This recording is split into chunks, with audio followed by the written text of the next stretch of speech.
আজকে আমি আবারও চিকুলগুলো তুলে দিচ্ছি। আর আগের বারে যে চিকুলগুলো তুলেছিলাম সেগুলো ফ্রিজে রয়েছে, সেগুলো ভালো রয়েছে, কোনো অসুবিধে হয়নি। আর এবারেগুলো কটা হয়েছে গাছে সেগুলো তুলে নিচ্ছি। সে একসাথে তুলে আমি একটা মাছের ঝোল করব।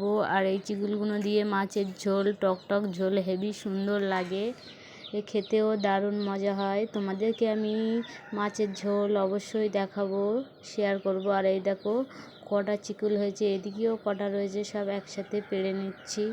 আর জানো তোমরা, আমি একটা ভিডিও শেয়ার করলাম টমেটো গাছের। সেই টমেটো গাছে কত সুন্দর ফুল আসছে, কিন্তু ফুলগুলো থাকছে না, ঝরে পড়ে যাচ্ছে। কি করলে ভালো হয় তোমরা একটু বলো।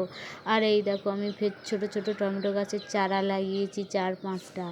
আর সব চিকুলগুলো মিলিয়ে এই হয়েছে, ফ্রিজ থেকে আর গাছ থেকে তুলে। এগুলো আমি একদিন রান্না করব, মাছের ঝোল করব, তোমাদেরকে দেখাবো কেমন লাগে সবাই বলো। আর আজকের মতন ভিডিওটা কেমন লাগলো, ভালো লাগলে লাইক কমেন্ট শেয়ার করো, পাশে থেকো, টাটা।